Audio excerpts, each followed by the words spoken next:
Pasamos a la conferencia de clausura. Jack Valero nace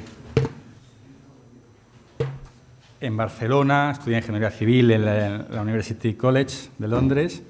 Después de completar un máster, montó una empresa informática con dos amigos, trabajó en ella durante una década hasta su venta a otra empresa. En el 92 trabaja en la oficina de información del Opus Dei, donde continúa hasta el presente como portavoz en el Reino Unido. En el año 2006 crea con unos amigos el Grupo de Respuesta al Código da Vinci. Un grupo de laicos católicos se ofrecen a los medios como expertos en el libro y la película para hablar de Jesús, María Magdalena, los Evangelios y demás temas de la Iglesia planteados en el bestseller. El grupo logró estar en 25 informativos de televisión y radio en la semana del lanzamiento de la película. Eso es hacer del limón limonada, ¿no? Sobre la base de esa experiencia y en preparación para la visita del Papa Benedicto XVI al Reino Unido, en 2010 fue cofundador de Catholic Voices, un proyecto para capacitar a los laicos católicos, personas con trabajos y familias, para hablar en televisión y en la radio sobre temas polémicos relacionados con la Iglesia Católica. Después de 6 meses de entrenamiento, el grupo fue lanzado en vísperas de la llegada del Papa en medio de una controversia a gran escala sobre el viaje. Durante los 4 días de la visita del Papa, miembros de Catholic Voices aparecieron en más de 100 programas informativos que ayudaron, entre otros factores importantes, a hacer que la visita fuera un gran éxito. Durante esa visita, Jack también fue el responsable de prensa de la beatificación del cardenal Newman en Birmingham. Poco después de ese viaje papal, los obispos de Inglaterra y Gales pidieron a Catholic Voices que siguieran entrenando a personas en diferentes ciudades del país. Después de 5 años, han llegado a entrenar a 150 personas que están disponibles tanto para los medios como para dar charlas y conferencias en colegios y parroquias. Durante ese periodo, grupos de Catholic Voices han comenzado también en más de 20 países. En el año 2019 recibió de nuevo el encargo de ser portavoz de la canonización del cardenal Newman, celebrada en Roma por el Papa Francisco. Al acto asistieron delegaciones del Parlamento inglés, la Iglesia anglicana, la familia real, y tuvo mucha repercusión en todo el país. En la actualidad es portavoz del proyecto de la dedicación de Inglaterra a la Virgen como dote de María, que tendrá lugar el 29 de marzo del 2020, siguiendo la dedicación de 1381 del rey Ricardo II en Westminster Abbey. Se espera participación de la Iglesia anglicana y de figuras representativas de la sociedad civil. Sin más, doy la palabra. Muchas gracias. Vale. ¿Se oye? Sí. Entonces, buenas tardes. A ver, es el final del día, a ver si sobrevivimos esto, pero Newman nace en Londres, en una casa en la City, que ahora no existe, pero que está a 50 metros del Banco de Inglaterra. Su padre era banquero, luego se arruina con Waterloo y se van a menos. Pero es muy importante que nace allí en el centro de todo y muere 89 años después en Birmingham y se ha enterrado con sus hermanos oratorianos. Allí pone Cardenal Newman, hay muchas tumbas de este tipo, en un jardín, sin muy sencillo. Y en esos 89 años es una persona que está allí todo el siglo XIX, muy importante, un gigante del siglo XIX. Y entonces, cuando nos pidieron preparar la canonización en el 2019, nosotros teníamos pensado cómo comunicar esto al país, la importancia de esta persona y que una persona tan influyente en el país sería ahora un santo católico. Aprovechar esta oportunidad de comunicación.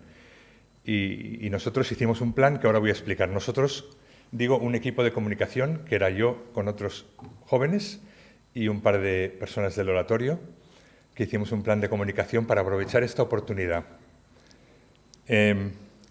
La causa, voy a decir unas pocas cosas de la causa.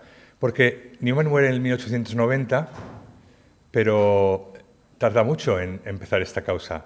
Entre otras cosas porque los modernistas que fueron condenados por Pío X, Tyrrell y Loisy, todos estos le citan mucho y entonces cae sobre sospecha. Durante varias décadas no avanza nada la causa. En el 45 Pío XII lo menciona. Hace 100 años que se convirtió Newman muy importante, bla, bla, bla, pero no pasa nada. En el 58 empieza otra vez la causa, pero también tarda mucho. Y solo es en el 75, Pablo VI dice, vamos a tener un año santo a ver si podemos beatificar a Newman, pero no ha empezado la causa todavía bien. O sea que no ocurre eso. Solamente en el 80 empieza realmente con mucho ímpetu. O sea, 90 años después de que muere, de todas estas cosas, 90 años. O sea que hay como una reticencia de empezar ahí. Y en 6 años se hace el proceso diocesano, que entonces sí que ya vamos a toda velocidad.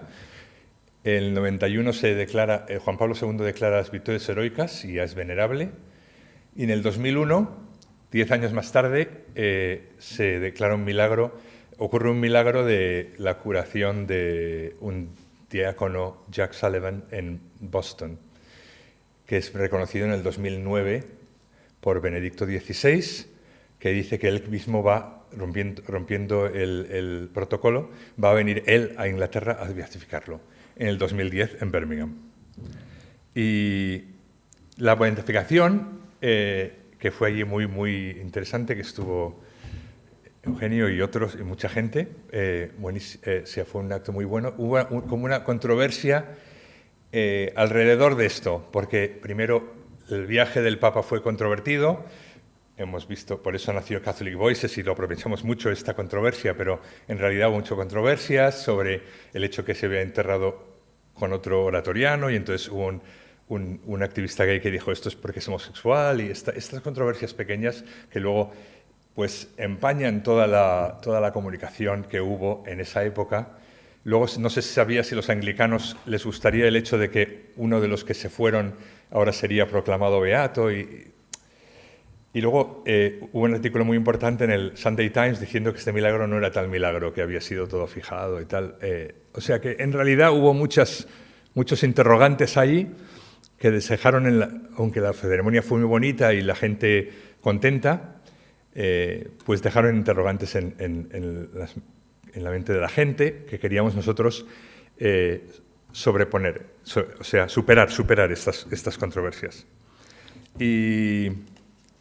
Pero la devoción continúa y en el 2013 Melissa Villalobos, que es una madre de, en ese momento, cuatro hijos y está esperando la quinta niña, y se le rompe la placenta y está como muriéndose allí, sangrando. Ha tenido mucha devoción a Newman durante varios años y le reza a Newman en un momento en el cual se está desangrando y casi se muere allí, se muere la hija, se muere la madre y le pide a Newman que pare el flujo de sangre y en ese momento para el flujo de sangre. Se levanta tal cual, se va al médico y el médico le dice todo lo que tuviste hasta ahora ya no lo tienes. Entonces ella se pone en contacto con Jack Sullivan, que le dice tienes que hacer esto, hacer lo otro, tal. Y eso ocurrió en el 2013 y en el 2019, en febrero, se aprueba el milagro. Y entonces hicimos un plan de comunicación. El milagro se aprueba en febrero. Y entonces vamos a ver, van a anunciar la fecha y nosotros pensamos en 3 etapas de comunicación, porque en mayo, que fue cuando nos enteramos de la fecha, el oratorio se enteró de la fecha, que sería en octubre, se enteraron en mayo, pero les dijeron que no se anunciaría hasta el 1 de julio. Bueno, estas cosas del Vaticano que no se entienden bien, ¿por qué se hace así? Tan poco tiempo y además que te dejan menos tiempo todavía. Entonces hicimos estas 3 fases. En mayo-junio vamos a preparar todo el material. En julio-septiembre vamos a comunicar muchas cosas para interesar a la gente. Y en octubre vamos a hablar con medios y vamos a tratar de meternos en los medios seculares, porque eso es donde vamos a comunicar nosotros nuestro mensaje, en los medios seculares, en estas 3 etapas. Y teníamos un objetivo. Nuestro objetivo era demostrar que la canonización de Newman es algo más o mucho más que una simple celebración católica. O sea que los católicos nos hace mucha ilusión, queremos esto, o sea, estamos contentos, pero que esto es mucho más. Esto es importante para la Iglesia Anglicana, esto es importante para el país, esto es importante para la corona, esto es importante para el Parlamento. Estas cosas que tenemos que demostrar, bueno, en realidad no es fácil, pero bueno, vamos a ver cómo conseguimos esto. Y lo que hicimos, la primera cosa que hicimos es, vamos a estudiar Newman, que que muere en 1890, ¿en qué sentido es relevante en el 2020, 2019? Porque si no es relevante, aunque sea una persona muy buena y tal, vamos a comunicar muy poco. Vamos a comunicar nada más que los católicos van a canonizar a alguien que vivió hace mucho tiempo, que fundó una congregación en Birmingham y tal, pero en realidad queríamos comunicar otra cosa. Y después de estudiarlo, preguntar a gente y tal, sacamos una lista de 9 temas en los cuales Newman es importante hoy. Bueno, el primero lo hemos hablado mucho, educación, el tema de la educación.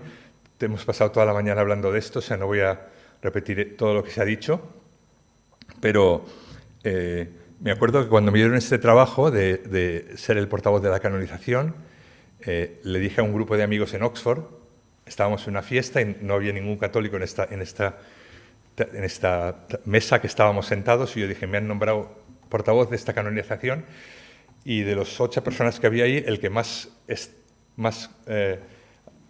interesado estaba en la noticia, porque él no sabía que iban a canonizar todavía, era un profesor ateo beligerante, como Rod Dawkins, uno de estos, pero no Dawkins en particular, sino uno de estos, que dijo, qué interesante, porque esta misma mañana hemos estado discutiendo en mi college de Oxford, en la junta de dirección, el libro de Newman sobre la universidad y cómo nos afectaba a nuestro college. Y a mí me impactó, porque yo no soy experto en las universidades, pero que el hecho de que un tipo ateo en el siglo XXI estaba hablando de un tipo que había muerto en el siglo XIX, un sacerdote que había muerto en el siglo XIX, quería decir que algo estaba pasando ahí. Y a mí otra cosa que me interesó, aparte de todo lo que se ha dicho esta mañana, es que no solo Newman dice mucho de lo que es una universidad y da ideas y da charlas que luego son un libro y tal, sino que además lo hace. O sea, hay mucha gente que puede decir cosas muy bonitas, y hay otra gente que puede hacer cosas. Pero personas que digan y hagan es muy poco común esta combinación. Él se pone y consigue 17 estudiantes y empieza la universidad. Luego hay muchos fallos, pero él lo hace. Y lo mismo con el colegio, que él quiere montar un colegio lo más bueno posible, como un Catholic Eton, como este libro que salió hace unos años sobre el colegio de Newman. Y lo mismo, él dice lo que hay que hacer y luego lo hace. O sea que en el tema de educación es una persona que es muy relevante en el día de hoy.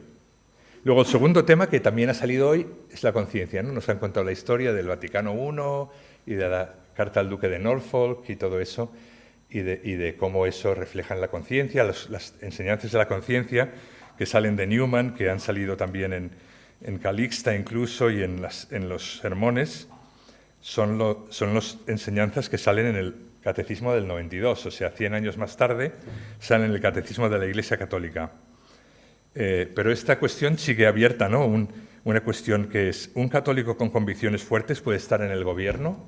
Esta cuestión que sale allí en el 1870, en el 2010 se está hablando en España y en Inglaterra y en estos sitios, si un católico con convicciones que no está de acuerdo con el aborto y piensa que el matrimonio es entre hombre y mujer, ¿esta persona es apta para el gobierno? Esta cuestión está abierta. Y esta cuestión es muy importante, yo creo, leer esta. Bueno, nos han dicho hoy que todo el mundo tiene que leerla, de 60 páginas. Yo creo que es muy importante leer esta publicación sobre la conciencia y la política. Otros frutos de sus enseñanzas de la conciencia que quizás sabéis es Sophie Hansen, Sophie Scholl y la resistencia a los nazis. Estos jóvenes, que ahora ha habido una película, ella es la mujer del milenio de Alemania, luego se ha sabido que fueron muy inspirados por Newman, ¿no? Porque Newman había sido traducido al alemán y ellos habían leído estas enseñanzas sobre la conciencia. Bueno, yo creo que también hoy día, en 2020, hay países en los cuales tenemos que hacer esta resistencia a los regímenes que hay y que tenemos que aprender mucho sobre eso, ¿no? O sea, en este tema todavía estamos aprendiendo. A mí me me dio curiosidad el hecho de que Aldous Huxley, en este libro Un mundo feliz, que es muy, muy famoso, una distopia que está escrito en el 1920 por... Aldous es ateo y tiene esta historia de un mundo en el cual fabrican gente, ¿no? Ya no está permitido hacer sexo, sino la gente es fabricada en una fábrica y hay alfa, beta, gamma, etcétera, gente diferentes, y que todos están drogados, para que esta vida feliz es muy infeliz y todo el mundo tiene que estar drogado para poder sobrevivir esta vida, ¿no? Y entonces en el controller, el controlador del mundo, en su caja fuerte tiene los libros prohibidos que no se permite a la gente leer porque les dirían que esta sociedad no funciona. Y está allí la Biblia, Shakespeare, por supuesto, para un inglés, y Newman. Y a mí me parece interesante que un ateo pueda decir, si tú lees Newman, y hay una cita de una página entera sobre la conciencia, si tú lees esto, este mundo ya no funciona. Es muy fuerte eso para el día de hoy, yo creo. El tercero es la amistad. Esta es una foto de las fotos que pone Newman al lado de su altar cuando dice la misa, los que han fallecido, reza por sus amigos. Es una persona que tiene muchos amigos, del primer ministro que le regala esta lámpara, que nos han dicho hoy, porque ya la vista le decae, al mendigo fuera de la iglesia que le dio un pañuelo y él se lo puso y dio órdenes a sus hermanos que sería enterrado con ese pañuelo. Cualquier persona que le escribe le contesta. Hay 20.000 cartas suyas. Él las ordena, es un poco obsesivo ordenando las cartas. Cada año las ordena, tira algunas, pone otras. Está todo ordenado. Cuando muere está todo ordenado. Pero él... es curioso para mí que un tipo que piensa tanto sobre la amistad sea un inglés, ¿no? Porque uno puede pensar, ¿no? Uno puede pensar, los ingleses no saben de amistad. Pues mira, este señor dijo, la fe... Este señor que escribe tantos libros tan difíciles de leer, dice, la fe se va a transmitir por la amistad. Y esto, para mí, en el día de hoy, cuando la amistad es Facebook y todo eso, que tenemos que recuperar esto, es muy, muy relevante, esto de la amistad. En el libro Present Position of Catholics, dice al final que él recomienda... como hay tanto prejuicio contra los católicos en Inglaterra en esa época, que puedes decir tanto prejuicio contra los católicos en España hoy, que lo que hay que hacer es ser tú mismo. Tú sé tú mismo, que te conozca gente, tener amigos, porque cuando te vean a ti, sabrán que tú eres una persona normal y que eso funciona. O sea, no más que explicaciones o cosas complicadas, tú sé tú mismo y haz amigos. Y yo, para mí, es una intelectual así que diga esto, es muy chocante. Por eso yo digo, tiene que ser el patrón de la amistad, ¿no? Un inglés tiene que ser el patrón de la amistad. Y, bueno, un amigo mío está haciendo investigación sobre Newman y ha ido al college y ha visto todas las facturas que paga la gente, los estudiantes, porque las han guardado todas desde el principio de la historia, las facturas que él pagó de sus... que se llaman battles allí en Inglaterra. No sé por qué se llaman batallas las facturas, no sé, pero así es como se llaman. Las de Newman, que cada día invitaba a alguna persona diferente, para comer, para cenar, para hablar, para ser amigo y tal. Curioso, ¿no? O sea que tú piensas, un tipo que estaba allí escribiendo libros y tal, y no es así. Bueno, ya nos han dicho que cuando muere tienes todas estas personas... que le están esperando allí al Court Loquitur.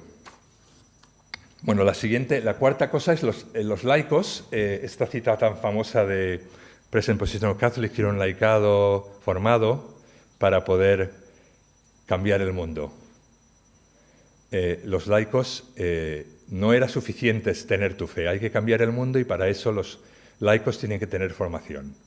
Bueno, este sueño que tiene él no ocurre realmente en el siglo XIX, ocurre más en el siglo XX, ¿no? 100 años más tarde, pero este es un sueño que él tiene, que él entiende y que él lo escribe y lo promociona. Y yo creo que es una cosa que estamos empezando a entender, esta visión moderna, da más formación a los laicos y que debían saber teología, historia de la Iglesia, tener colegios muy buenos, universidades muy buenas. Todo esto. Cada vez entendemos más esto de los laicos y Newman nos puede ayudar a vivirlo. O sea, esta es la cuarta cosa por la cual yo creo que es importante en el siglo XXI. La quinta es la vida espiritual. El libro Meditations and Devotions, que lo saca un hermano suyo, un oratoriano, en el 1893, que no ha sido out of print desde entonces, o sea que no se ha agotado desde entonces, ha sido imprimido más y más ediciones. De hecho, cuando fuimos a la canonización nos dieron una copia de este libro a los que estábamos en los equipos de organización y tal. Tuvimos una reunión en la embajada, éramos 100 personas y cada uno le dieron una copia de Meditations and Devotions, la última edición de hacía 2 semanas. Yo creo que aquí tiene mucha sabiduría para la vida interior, la vida espiritual, mucha sabiduría para personas que tienen dificultades del tipo que tenemos ahora hoy en día. Por ejemplo, este párrafo, que es muy fuerte, es una de las homilías que está allí, ¿no? Dios me ha creado para hacer un servicio determinado, Él me ha encomendado un trabajo que no le ha encomendado a otro, yo tengo mi misión, no me ha creado sin motivo. Esta cita es muy, muy conocida en todo el país, muy, muy conocida. Y muy importante para saber lo que cada uno de nosotros representamos, ¿no? La vida espiritual. Y luego la teología. Esta es su biblioteca, que muchos de ustedes han estado allí en esta biblioteca. Casi todos padres de la Iglesia. Es en esta. Luego tiene su habitación donde hay otros libros, pero en esta biblioteca casi todos padres de la Iglesia que él estudia. Y él tiene este método original de estudiar la teología, que es ir a la fuente, ¿no? Yo siempre digo, no tiene miedo de nada, de ningún tema. Le dan un tema y él se va a los padres y lo estudia y lo presenta y tal. Él, si hubiera estado... Porque con la canonización decían, esto, ahora que está pasando aquí en Roma, estamos aquí en el Sínodo del Amazonas, ¿qué pensaría? Bueno, no sé, porque no se planteó el Sínodo del Amazonas en el siglo XIX, pero yo pienso que con lo que pensó en otras cosas, que él no tendría ningún miedo a este tema, como tenía miedo a Darwin o a Marx o nada de esto. O sea, que él estudiarlo, conectarlo con los principios, saber lo que ha dicho, el método histórico, y luego también que trajo mucha sabiduría y teología de los anglicanos, del anglicanismo, cuando publica sus sermones después de ser católico. Nos han dicho esta mañana, ¿no?, que los sermones que publica, que había dado de anglicano, casi no cambia nada. Los republica porque ha traído esta sabiduría y todavía está de acuerdo con todo lo que dijo, con casi todo lo que dijo. Y tiene unas obras de teología muy, muy importantes para el siglo, para hoy. El ensayo sobre el desarrollo de la doctrina, consultar a los fieles en materias de doctrina, conferencias sobre la justificación, fe y razón, etcétera. Muchas cosas que ahora en teología necesitamos. Luego he puesto que esta lista la hice con otra gente en el Littlemore, está en la cultura, porque fuimos a su habitación y en esta biblioteca estaban las novelas de Walter Scott y Alicia en el País de las Maravillas y varias novelas de la época que él leía también, y cosas y su violín que él tocaba cada noche, y las cosas, bueno, y él también construye esta casa, él la diseña y la construye. Él está interesado, en cuanto empiezan los ferrocarriles, él los empieza a utilizar. Es una de las primeras personas del país que se monta una ducha en su casa, etc. Todo lo moderno, la cultura, la belleza, la música le gusta mucho. Y luego tenemos aquí el mundo moderno, que él lo entiende, es el mundo de Darwin, de Hegel, de Marx, de la revolución industrial, del agnosticismo. Él entiende mucho esta época y la dificultad de creer. O sea que ahora estamos en un siglo cuando es muy difícil creer. El libro La gramática del asentimiento, es un libro complejo, pero que yo creo que se va a estudiar más y va a ser más importante con el tiempo, porque nos va a ayudar a hacer mejor esta fe que tenemos, esta creencia.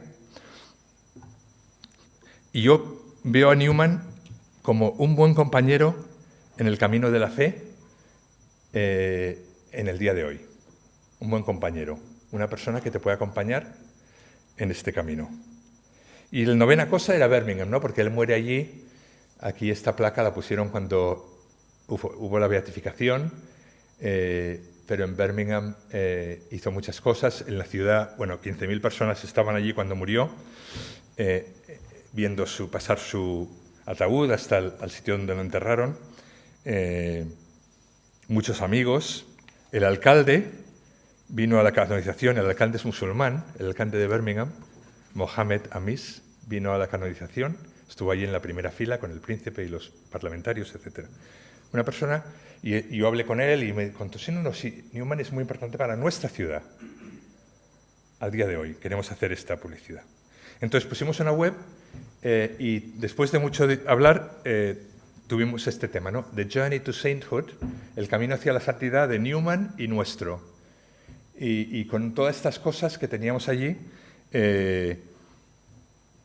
esta newmancanonization.com que teníamos tenía recursos, la biografía, resumen de sus enseñanzas, el proceso de canonización allí, los 2 milagros, página de prensa con muchos materiales, y luego pusimos podcasts, 22 podcasts, con 22 expertos que nos hablaron de Newman haciendo una cita. Son de 7 minutos que todavía se pueden escuchar al día de hoy. Son 22 podcasts con una cita y luego una explicación del experto. Y son de 5 a 8 minutos cada uno. O sea, muy, muy sencillos y se aprende muchísimo con estos podcasts. Los pusimos allí durante los meses estos en la segunda fase de comunicación. Luego pusimos vídeos, entrevistamos a mucha gente, pusimos 15 vídeos en total, incluida Melissa, un vídeo a ella que luego salió en muchos medios, donde ella explicaba el milagro, pero también Scott Hahn y Father Smith y algunos oratorianos, etc. Muchos vídeos, hay 15 vídeos allí del Cardenal Nichols, y luego pusimos un journal con 15 artículos que salían cada 2 semanas, salía un artículo allí, mientras íbamos preparando la ceremonia. Este se fue el primer periodo. Luego, el Papa anunció la fecha, el 1 de julio, y hicimos un comunicado de prensa el 1 de julio diciendo que la ceremonia sería el 13 de octubre y lo mandamos a 350 periodistas del país y del mundo. Y la primera respuesta que tuvimos, y esto fue ya la clave para lo que iba a pasar, fue a los 10 minutos nos llegó una comunicación de la Iglesia Anglicana diciendo que ellos también querían hacer una declaración en ese momento, y entonces yo pensé, a ver, voy a abrirlo a ver qué dice, que estaban muy contentos de esta canonización. Dice, ellos dijeron, esto es Our Lady of the Virgin en Oxford, la iglesia donde estaba Newman como anglicano. Dice, Newman es una de las figuras más influyentes de su época, tanto para el anglicanismo como para el catolicismo. Sigue siendo una figura central en la teología católica y también en la anglicana, un intelectual profundo, un predicador de gran fuerza, un fundador de comunidades religiosas. Y hoy nosotros lo celebramos ya desde hace tiempo, el 11 de agosto, que es el día que muere. Nosotros lo celebramos el 9 de octubre, porque el 11 de agosto estaba ocupado ya por Santa Clara, que llegó antes y además es mujer, o sea que ya no. Pero nosotros lo celebramos el 9 de octubre, que es el día que se convierte a la Iglesia, ¿no? Entonces podría ser un poco difícil. Pero yo fui a una charla uno de estos días por un anglicano que ha estudiado mucho Newman estos últimos años, que dijo, no, nosotros lo celebramos el 11 de agosto en nuestro calendario, que es cuando murió, pero en realidad a mí me gusta más el 9 de octubre, porque es el único día, él dijo esto en público, con cientos de personas, el 9 de octubre es el único día en el cual Newman fue tanto anglicano como católico ese día. O sea que lo podemos celebrar juntos como una muestra de nuestra unión, ¿no? En vez de decir, ese es el día que se marchó, decimos, ese es el día que estuvo con nosotros y luego con ustedes. Y entonces ya supimos que esto lo iban a celebrar muy bien y vino una delegación de la Iglesia Anglicana de varios obispos y sacerdotes y laicos. El párroco de de St. Mary, que es el sucesor de Newman, Dr. William Lamb, vino, parte de esta delegación, y a celebrar. Y él también tuvo eventos aquí al volver para celebrar la canonización de su predecesor como vicario anglicano de esta iglesia. Pero lo que nos gustó más es también, también nos gustó mucho es que, aparte de la iglesia anglicana, todos los periódicos católicos y seculares anunciaron la noticia totalmente positivamente. O sea, todo lo de 2010 no salió nada. Totalmente, un cambio total. O sea, esta es una lista que luego continúa, pero BBC, Tablet, Catholic, Telegraph, Guardian, Daily Mail, Times, todos, cada uno, esto es una lista de la web que está allí, se pueden leer estos artículos, todos positivos sobre Newman y el hecho de que van a canonizarlo. Y una clave para... Esto fue un gran paso. Los anglicanos les gusta. El mundo secular les gusta. Ahora tenemos que demostrar que esto va a ser importante para todos. Y una aliada muy importante para eso fue Sally Axworthy, que es esta señora de aquí, que es la embajadora del Reino Unido con la Santa Sede, que tiene 55 años, lleva 3 años allí y es anglicana. Pero ella vio que esto es una oportunidad muy, muy importante y trabajamos juntos en una comisión para hacer que eso fuera un evento importante para el país. Ella invitó a gente del Parlamento y al final vinieron 13 entre miembros del Parlamento, MPs y Cámara de los Lores. Luego ella invitó también a las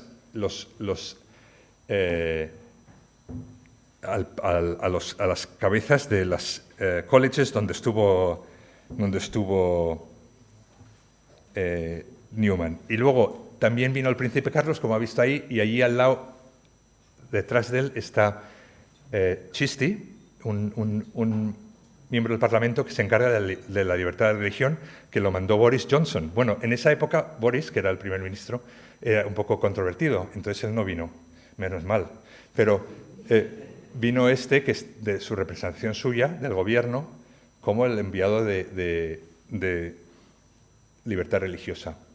Y luego, presidentes de los colleges, por ejemplo, este es Trinity College, vino la presidenta de Trinity College y el presidente de Oriel, y ellos publicaron este folleto de 30 páginas, A Walk Around Trinity College, Oxford, St. John Henry Newman, que lo daban a todos los visitantes todo el año pasado, desde el verano hasta el fin de año, explicándolos dónde ir en el college, lo que hay que ver para Newman, etc. O sea, una gran celebración. Y luego tuvimos la conferencia de prensa de Inglaterra unas 2 semanas antes, la tuvimos en The Foreign Office. La Foreign Office es un edificio enorme en Londres para impresionar a todo el resto del mundo. Cuando vas allí te piensas qué pequeños soy y qué grandes son ellos. Eso es el diseño de este edificio, pero ves los techos ahí, esto es nada más la mitad de la habitación. Y ahí estábamos con los periodistas explicando la importancia de Newman para el país, y en vez de tenerlo en la sala parroquial, que es lo que habíamos tenido en el pasado, lo tuvimos allí. Y luego en Roma, cuando fuimos a Roma, estuvimos en la sala de prensa del Vaticano con el postulador, que es Ambrosi, y el jefe del oratorio de Birmingham, y estuvimos hablando con muchos periodistas. Y tuvimos muchos eventos en Roma. Esta foto del príncipe con el cardenal que tuvimos después de la ceremonia, con San Pedro detrás y Newman, que se ve allí colgando, salió en muchos periódicos. Y el artículo del príncipe Carlos el príncipe Carlos, que vino, no solo vino, sino que escribió un artículo en el Observatorio Romano que luego salió en el Times, y que eso causó gran impacto en todo el país. Todo lo que habíamos trabajado nos ayudó él. Él dijo, esto es una celebración no solo para el Reino Unido, ni solo para los católicos. ¿Ves? Casi tomado de nuestro objetivo. En la época en que vivió, cuando se cuestionaba la fe como nunca antes, Newman, uno de los más grandes teólogos del siglo XIX, defendió la vida del espíritu contra las fuerzas que degradan la dignidad humana y el destino humano. Esto podría ser para hoy. En esta época en que alcanza su santidad, su ejemplo es más necesario que nunca. Todos los puntos que queríamos demostrar nosotros estaban en este artículo. Su compromiso primero con la teología anglicana y después de su conversión en la teología católica impresionó incluso a sus oponentes con su honestidad intrépida, su rigor implacable y la originalidad de su pensamiento. Y aquí esto dio una charla después del oratorio cantaron y él dio una pequeña introducción allí, hablando 5 minutos más sobre Newman, impresionante. Y esto, la foto, el artículo salió en todos los periódicos. Por ejemplo, este es el Times con la foto, el Times del día siguiente con la foto, y luego yo también tuve mi foto cuando le di el libro oficial de la canonización, y después, sin seguir el protocolo, le cogí de la mano, pero luego me perdonaron. Un santo para la evangelización cultural, que era el título de esto. Después de todo esto que hemos hecho en la organización de la canonización, me vinieron 3 ideas para este tema, para dejar en nuestra mente, para luego. Porque hay muchos temas en los cuales Newman es muy importante hoy, pero para mí estas 3 ideas son las cuales pueden ser para el futuro, ¿no? Una es esa conversación ecuménica con los anglicanos, que ahora hemos visto que compartimos esto, algo compartimos, ¿no? O sea, hay muchas cosas que son diferentes, pero que compartimos esta persona y sus enseñanzas y sus intuiciones, etc. Y es muy interesante esto para la historia religiosa de mi país, de nuestro país. El segundo tema es lo que he dicho antes, que cuanto más se seculariza el mundo y el siglo y el país aquí, yo creo que Newman va a ser más importante como nuestro compañero en el camino de la fe. Una persona que entiende que es muy difícil hoy día ser cristiano y que te da la seguridad, la confianza y las ideas para seguir en ese camino. Y la tercera, esto que vi. Durante estos meses que estuve trabajando en este proyecto me impresionó una cosa que no lo había pensado así. O sea, sabía algo, pero no lo había pensado así. Y es lo siguiente, que mis jefes eran los del oratorio, ¿no? Los sacerdotes del oratorio de Birmingham, que son los que me pidieron hacer este trabajo. Y ellos son bastante conservadores, se consideran conservadores, tradicionales en la iglesia, visten de sotana siempre. Y Newman es su gran héroe, su fundador, ¿no? Pero es su gran héroe porque siempre sigue la verdad, el dogma, la precisión doctrinal, la tradición. Cuando le hacen cardenal dice, me he pasado toda mi vida luchando contra el liberalismo en la religión. O sea, es una figura muy tradicional, muy cercana a todo este tipo de pensamiento. Bueno, ellos me pidieron y con ellos trabajé y con los expertos y todo eso, pero luego hubo todo otro tipo de gente, y no es blanco y negro, sino que hay un espectro, pero otro tipo de gente que dicen, no, yo soy progresista y me impresiona que Newman no tiene miedo a ningún tema, que va siempre a la raíz, que habla mucho de la conciencia personal, que habla del sensus fidelium, que está mucho más adelantado que todos los católicos de la época, ¿no? Y ellos ya han escrito libros y todo esto sobre esto, ¿no? Y hay mucha tela. Porque no es que un grupo lo ha interpretado mal y el otro bien, o al revés, sino, en mi opinión, y esto es la conclusión que yo saqué después de la canonización en octubre, después de hablar con tanta gente, es que Newman es una persona casi única que tiene dentro de sí atractivo para todo este tipo de personas. O sea, es una persona que une en profundidad. Porque yo puedo salir al ruedo y decir, oh, yo estoy de acuerdo contigo, yo estoy de acuerdo contigo. Y así, en ese nivel superficial, aparentar que estamos todos bien. Pero Newman no hace eso. Newman se profundiza y en esa profundización es atractivo a todas las partes. Que eso yo casi no conozco a nadie así este tipo de persona. Hoy día tenemos una polarización brutal en la sociedad, en América, en España, en Inglaterra, en la Iglesia Católica. Yo creo que ese es el problema más grande que tenemos los católicos ahora, es que estamos tan polarizados, que tenemos un papa que está haciendo tantas cosas buenas y está la mitad de la gente en contra. Y aquí tenemos una persona que puede superar esta polarización.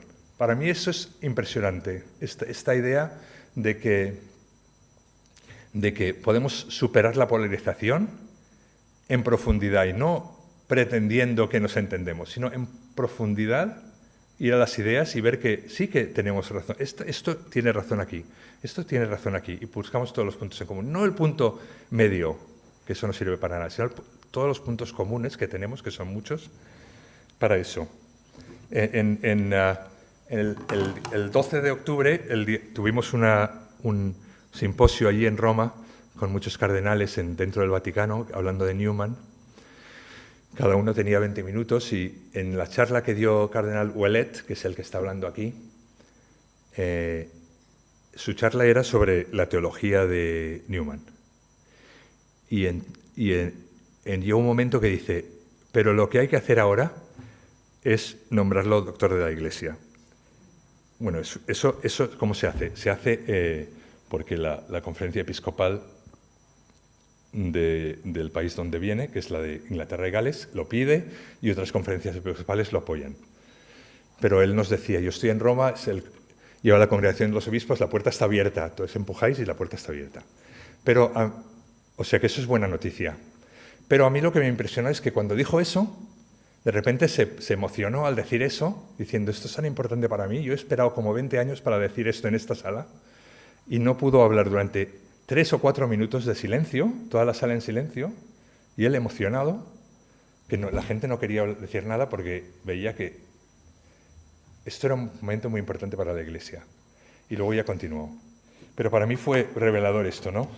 No solo que Ouellet piense eso, que es muy importante y que va a pasar, sino que cuando pase nos traerá unos dones que necesitamos para lo que tenemos que hacer en la Iglesia. Gracias.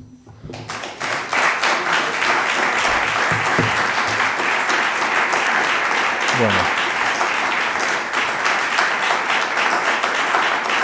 A ver.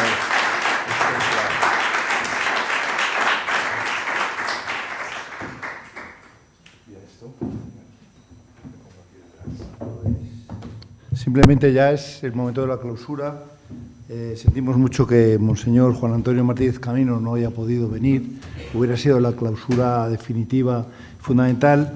Como secretario general de la Asociación Católica de Propagandistas, pues me tocó el turno de clausurar este hecho. Yo solamente quería recordar una cosa que a mí me llamó la atención, intentando un poco analizar un poco lo que es la figura de Newman. Quizá todo viene reflejado en su lema cardenalicio, corazón que habla a otro corazón. Más o menos sería esa la traducción. Creo que es lo que se ha reflejado ahora, ¿no? Es un corazón dispuesto a encontrarse con la realidad concreta. Un corazón que está purificado por toda una experiencia divina, una transformación, un hombre de Dios que va al encuentro del Dios que tiene el otro hombre. Por lo tanto, creo que es efectivamente lo que se ha dicho, tiene que ser doctor dentro de la Iglesia. Tenemos que pedirle que nos ayude porque es el hombre que en el momento adecuado para la Iglesia fue necesario y especial y que nos sirve a nosotros. Un hombre que entendió cómo hay que educar, llevando al corazón, cómo hay que reflexionar, sintiéndolo en el corazón. Y por lo tanto yo creo que es este momento un momento de alegría, de estar felices y de felicitarnos todos por haber tenido un día tan hermoso que nos ha regalado San Juan Newman, que en este sentido. Y por lo tanto, nada más que agradecer a todos los que han participado y especialmente quiero agradecérselo a Pablo Sánchez Garrido, secretario nacional de causas de beatificación y de canonización, con lo cual todo este proceso que ha tenido lo estamos nosotros llevando a cabo en nuestros propios procesos internos, Agradecer también a la Asociación Católica de Propagandistas, como no, al Instituto de Humanidades, a la Pastoral del CEU, que también la ha tenido, a la Fundación Cultural, al Club Chesterton, que también ha participado, y al Colegio Mayor de San Pablo por cedernos estas instalaciones. Y, cómo no, a todos ustedes, porque creo que hoy, espiritualmente, creo que hemos crecido mucho. Muchas gracias y queda clausurado este acto.